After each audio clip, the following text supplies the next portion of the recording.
Suure osa eluks vajalikust infost saame kuulmise abil. Me kuuleme, kust poolt ligineb auto või kui avaneb uks. Me helistame, lobiseme, kuulame muusikat. Aga kuidas saab selle info inimene, kellel on kuulmislangus? Viipekeeles, kehakeeles, sõbralikult.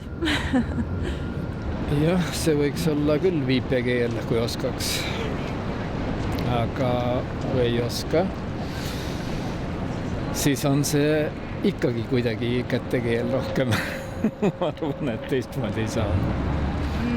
Võimalikult selgelt. Ostad kõrvakuulmisaparaadi, kuuled paremini ja räägid siis kõvemini loomulikult lähedal. Ma ei tea, kuidas siin suhtlevad.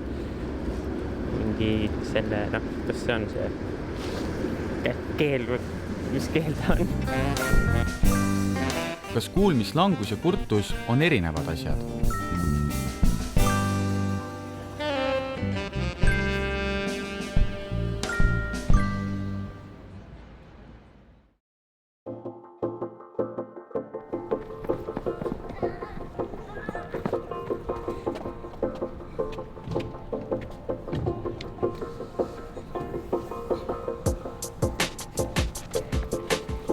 Kurtus võib tulla millest iganest. See võib tulla tüsistustest. Meie pere puhul see, et meie lapsed on kurdid, on geneetiline mutatsioon. Mina kannan kurtuse geeni, minu abikaasa kannab kurtuse geeni ja meie laste puhul said need niinimetatud vigased geenid omavahel kokku. Ei pea saama need vigased geenid kokku, et meil võib ikkagi sündida kuulja laps. Ja mis kõige hämmastavam, et see on kõik alguse saanud Liivi sõjast, kus oli palju katke ja need, kes selle üle elasid, nende geenid lihtsalt muteerusid.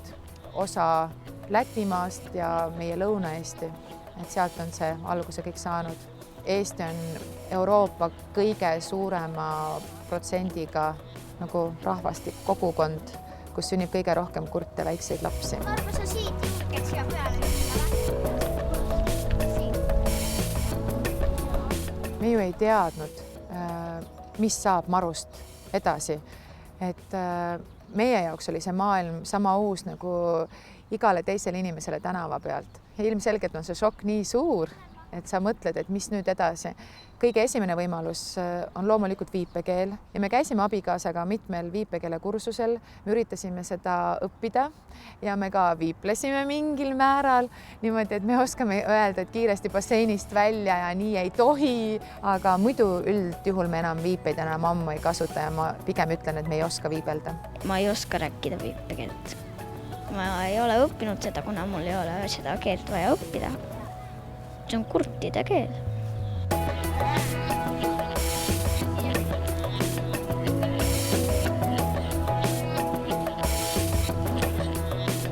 Implanteerimine on, see ei ole kuuldeaparaat, mis võimendab heli.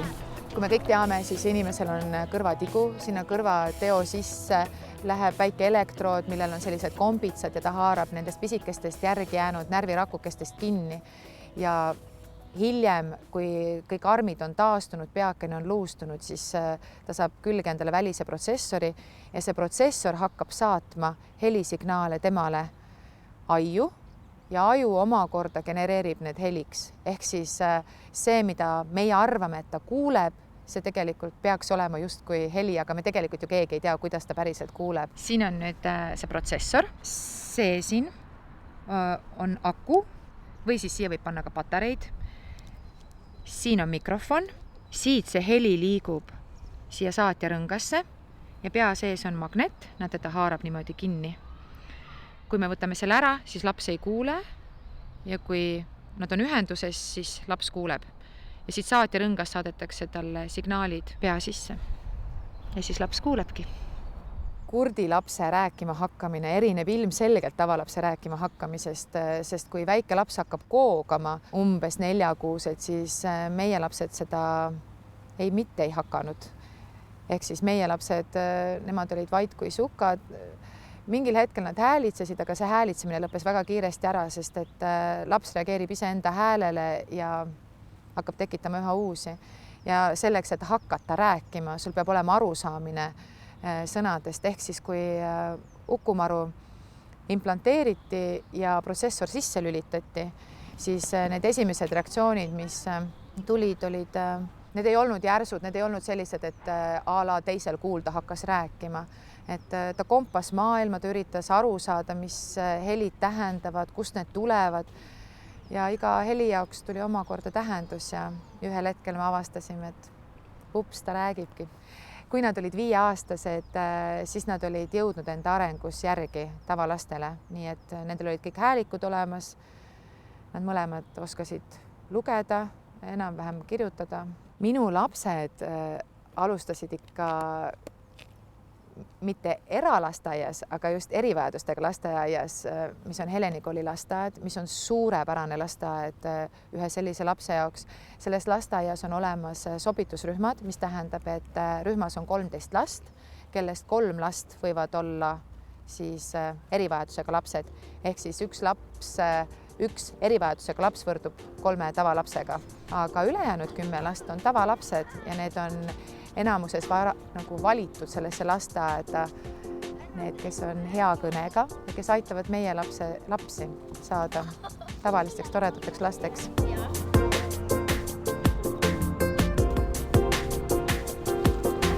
Ma tahan nüüd asja katsutada. Ära mine peale, palun, ära mine peale. Tule ära.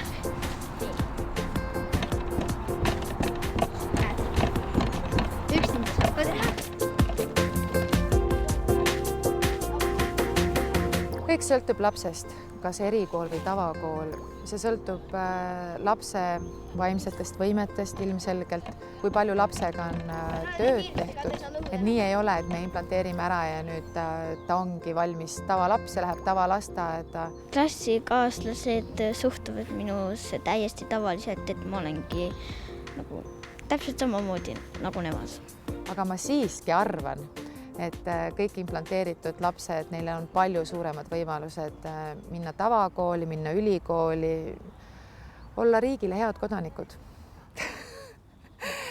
Mind on alati üllatanud, et kui inimesed on saanud teada, et tuule ja maru ei kuule, siis on esimene hetk, aga nad on ju nii terased.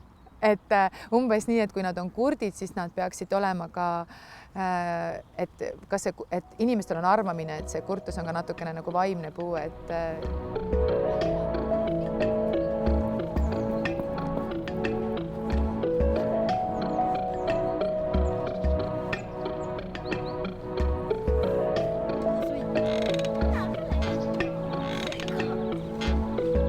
üks asi on veel, mis mulle natukene haiget teeb ja mis mulle eriti hinge ei mahu. See, et arvatakse, et kui meie oma lapsed oleme implanteerinud, siis see teeb meist halvemad emad kui need, kes ei ole oma lapsi implanteerinud. Et me oleme vägivaldselt lisanud oma lastele midagi nende kehasse, nende pea sisse. Oleme teinud oma lastest vabatahtlikult robotid ja küborgid. Siis see ei ole nii. Et me oleme lihtsalt andnud oma lastele võimaluse kuulda, saada osa sellest maailmast, suhelda teiste inimestega, õppida keeli. Nende maailm on palju rikkalikum.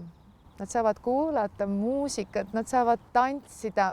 Ilmselgelt nad võiksid ka tantsida kurtidena, aga ma arvan siiski, et nende maailm on kordades rohkem avatud kui siis, kui nad ei oleks olnud kuuljad, nagu nad praegu on.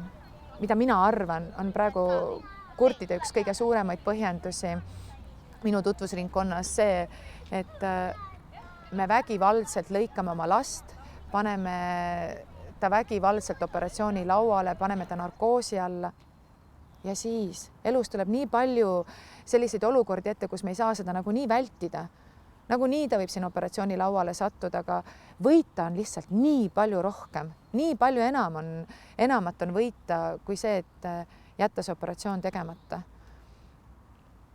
Ja tüsistused on kõikide operatsioonidega võimalikud. Tavalise mandlioperatsiooniga on samasugused tüsistused võimalikud. Minu arust on kõige ägedam võimalus meie lastel see, et kui sulle ei meeldi miskit, sulle ei meeldi emme pahandamine, sulle ei meeldi, kui emme midagi sinu käest nõuab või issi sinu käest midagi nõuab, siis sul on alati võimalus see protsessor välja lülitada ja teha nägu, aga ma ei kuulnud. Ma ei kuulnud, et sa käskisid mul nõusid pesta, ma ei kuulnud, et sa palusid mul prügikasti välja viia. Aga see on niisugune lõbus asi selle juures. Ega nad saavad ju aru ka, et me näeme neist läbi. Kui on hästi suur lärm või mingi hääl, mis häiriks, siis ma võin ju iga kell lülitada protsessori välja. Ma ei kuulegi mitte midagi. Elangi täiesti vaikuses. Aga üldiselt ega nad neid ikka niimoodi välja päeva sees ei lülita. Pigem on see protsessor neile kui keha osa, et see on üks osa nendest. Nendega minnakse magama, neid ei taheta ära võtta ja hommikul vara pannakse need kiiresti pähe. Ma ei saa, siit on ees. No, see ettepool lihtsalt. Ma ei saa otsa sõita. Tahaksin saada piloodiks ja laevakapteniks. Ma arvan küll, et kellel on implantaadid, et nemad ikka võiksid nagu piloodiks ja laevakapteniks saada.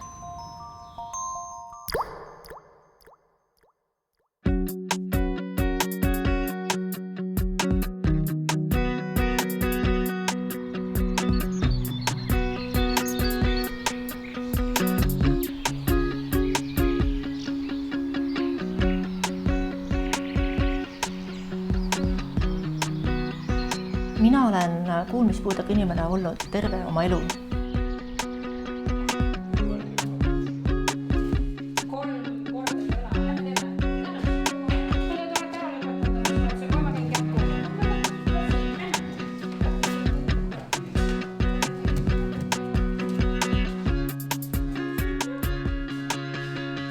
Kui ma olin 4-kuune, siis ma põdesin kõrvapõletikku.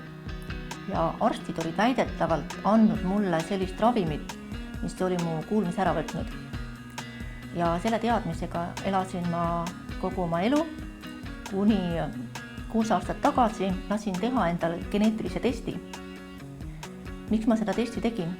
Sellepärast, et minu isa on vaegkuulja ja ka minu õel on kuulmislangus. Ja see tundus kuidagi kahtlane minu jaoks. Sest ka nendel oli olnud kõrvapõletik ja nendel oli andnud valesid rohtusid, et see ei tundunud väga loogiline. Ja tegin geneetilise testi ära ja tõepoolest on minul olemas selline geen nagu konneksiin, numbrit praegu ei mäleta, aga selle geeni tagajärjel olen ma nüüd olnud vaegkuuljaks.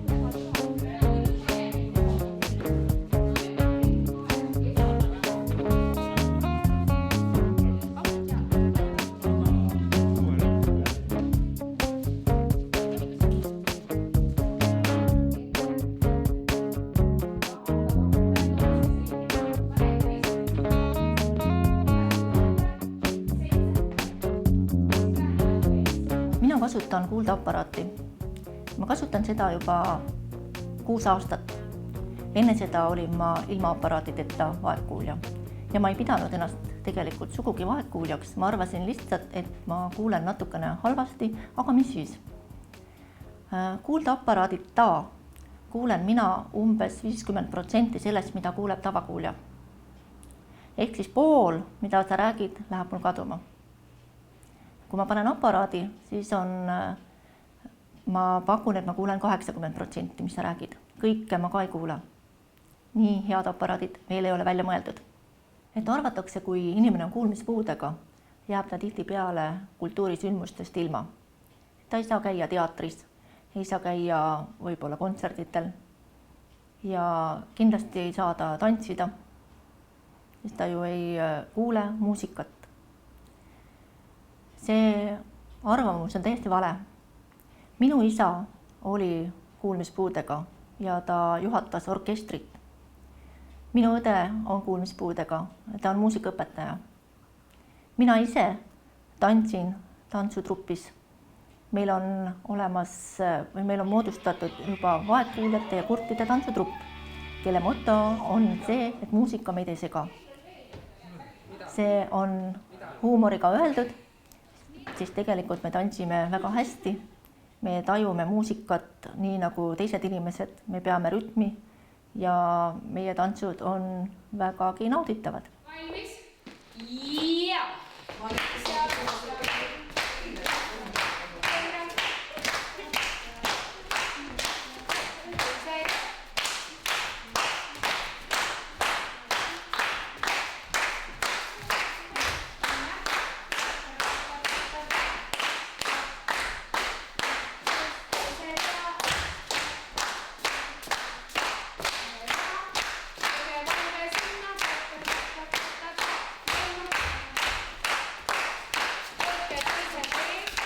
sageli peetakse kuulmispuudega inimesi kurtideks.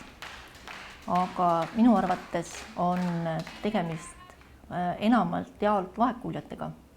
Sest kurte on Eestis 2000 ja vaegkuuljaid on 10–12% elanikkonnast. See tähendab seda, et meid on vähemalt 200–300 000. Ja kurdi ja vaegkuulja vahe on minu arvates see, et kurt räägib viipekeelt ja vaegkuulja räägib kõnekeelt. Mina kui vaegkuulja oskan natukene küll ka viipekeelt. Kurdiks ma ennast ei pea, aga kui ma nüüd aparaadi ära võtan ja kui ma ei saa sinuga suhelda, siis võimalik, et ma pean hakkama kasutama mingit teist moodust, sealhulgas ka viipekeelt. Poiss jääb üle. Kuidas poiss üle? Pole siia. On keegi... Ja ei ongi poissile. Sa lähed siin selle peale. Okei, ei ole. Teeme. Paiet pole praegu. Paie on mööda väljas. Paie on väljas.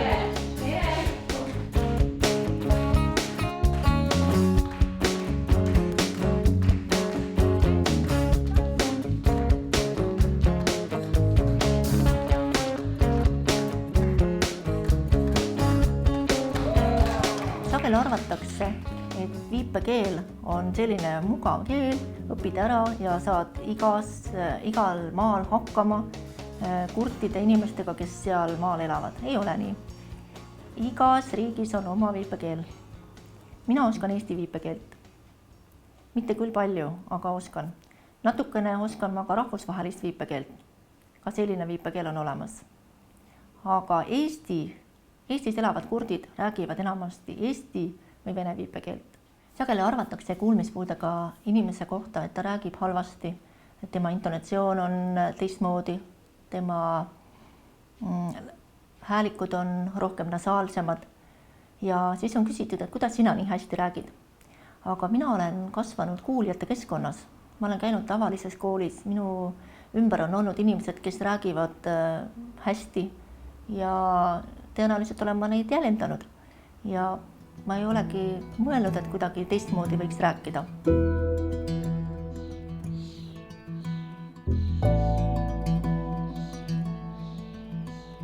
See, et ma olen vaegkuulja, seda fakti ma loomulikult kõikidele kohe ei ütle. Kui vähegi võimalik, ma püüan seda vältida. Ma püüan olla nagu tavaline inimene ja seda ma ka olengi. Aga on juhtunud selliseid situatsioone, kus ma olen pidanud natukene piinlikkust tundma, sellepärast just, et ma ei ole öelnud. Näiteks on seltskonnas midagi minu käest küsitud, mida mina ei ole kuulnud ja selleks, et piinlikku olukorda vältida, olen ma pakkunud mingisuguseid variante, mida võib-olla küsiti minu käest. Aga need variandid on paraku valed olnud ja piinlik situatsioon läheb aina rohkem edasi. Ja see on minu viga olnud. Aga vaegkuuljad ongi sellised, kes tahavad olla väga normaalsed ja tahavad olla kuuljad.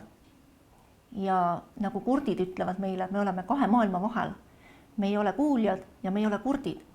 Ja meil on väga palju probleeme just sellega, et me ei tunnista seda, et me oleme vaegkuuljad ja me vajaksime natuke teistmoodi kohtlemist. Kurtidel seda probleemi ei ole. Kurdid ütlevad kohe välja, nemad on kurdid, nemad ei kuule. Ärge üldse mõelgegi meiega suhelda samamoodi nagu teistega.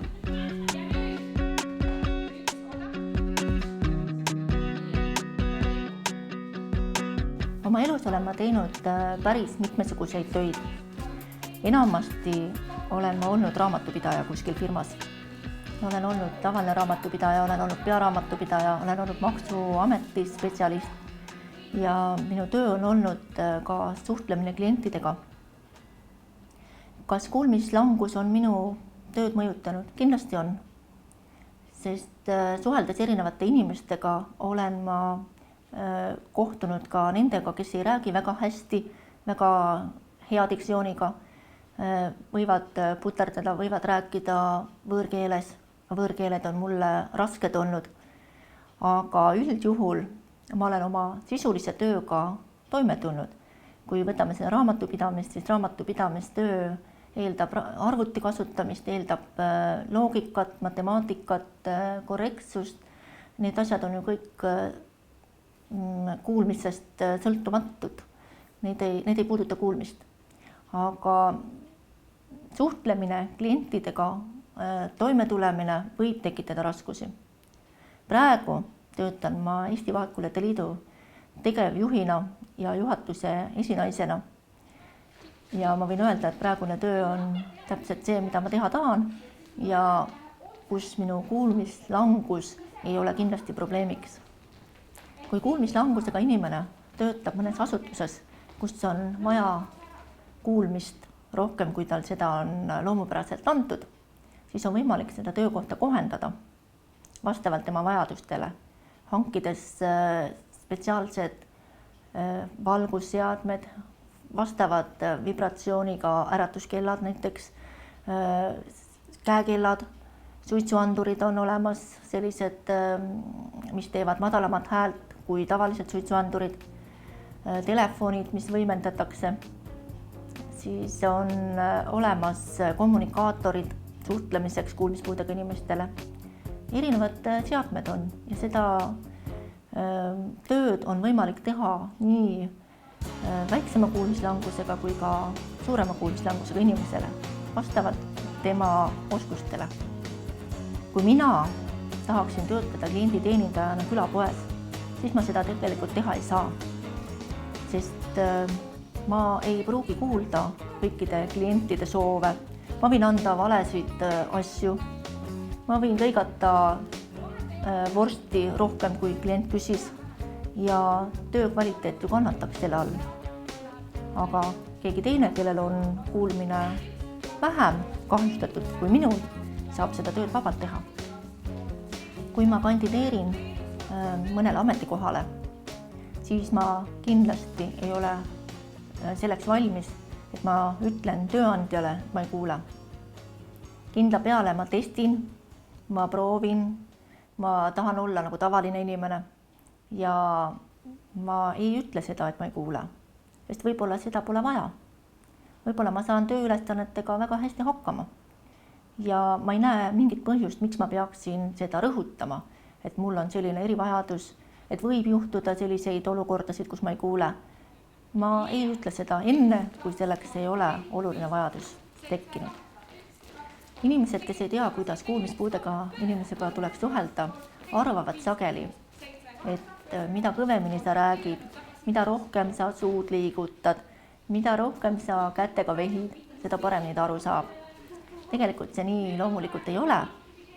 Kuulmispuudega inimesega on kõige targem rääkida natukene aeglasemalt. Sa võid rääkida natukene kõvemini, aga ära karju. Ja kätega vehkimine ei ole ka väga ilus vaadata. Et vältida piinlikke situatsioone näiteks pangas, kus pangateller tihtipeale räägib kliendiga nii, et ta otsa ei vaata ja mina ei pruugi seda kuulda. Samamoodi ma ei taha talle öelda, et palun räägi kõvemini, siis ta võib hakata hoopis karjuma. On mul kotis kaasas üks selline abivahend ehk siis liikmekaart, kus on juhis, kuidas minuga suhelda. Ma annan selle kaardi klienditeenindajale ja piinlik olukord jääb olemata. Selliseid situatsioone, kus kuulmispuudega inimene võib hätta jääda, on teisigi. Kui võtame näiteks röntgeni. Röntgenis on vaja hingata, mitte hingata, paigal olla, tõsta oma lõug üles, aparaati seal kasutada ei tohi. Ja kui sa eelnevalt ei ole öelnud, et sa ei kuule, siis võib juhtuda, et röntgenipilt ei tule sugugi mitte nii välja nagu vaja. Ja kui mina olin laps, siis mina seda kindlasti ei julgenudki öelda. Ja väga tihti tulid meedikud minuga riidlema. Miks sa ei teinud nii, nagu sa pidid tegema? Ma ju ütlesin sulle, et ära praegu liiguta, aga mina ju ei kuulnud seda.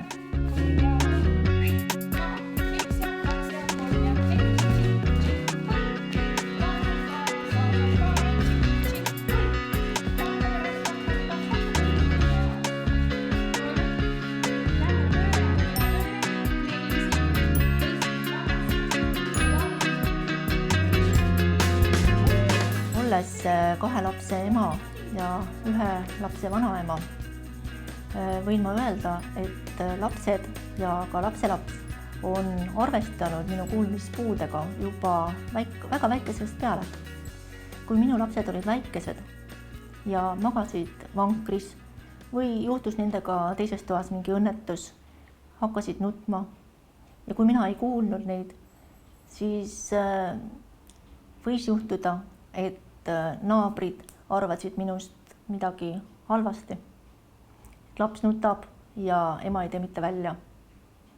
Aga kuulmispuudega inimene on üldiselt teadlik sellest, et sel ajal, kui laps magab või mängib rahulikult omaette, võib midagi juhtuda.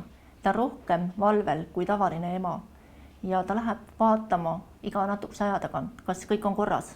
Praegu on noortel kuulmispuudega emadel elu palju kergemaks tehtud. On olemas beebiandurid, on olemas vibratsiooniga käekellad, mis annavad märku, kui laps nutab. On olemas valgusandurid, on veel igasuguseid erinevaid võimalusi, aga sellegipoolest kuulmispuudega ema teab alati, et ta peab olema rohkem valvel kui teised. Ka lapsed on niimoodi üles kasvanud, et nad teavad, et ema ei pruugi kuulda, näiteks kui telefon heliseb, kui uksekell heliseb. Nad tulevad ja ütlevad ise.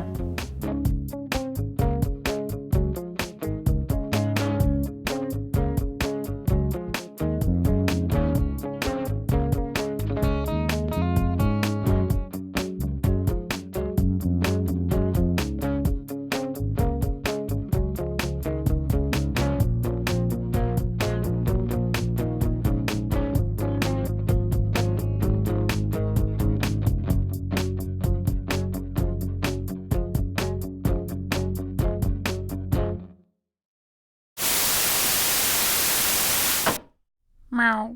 Meow.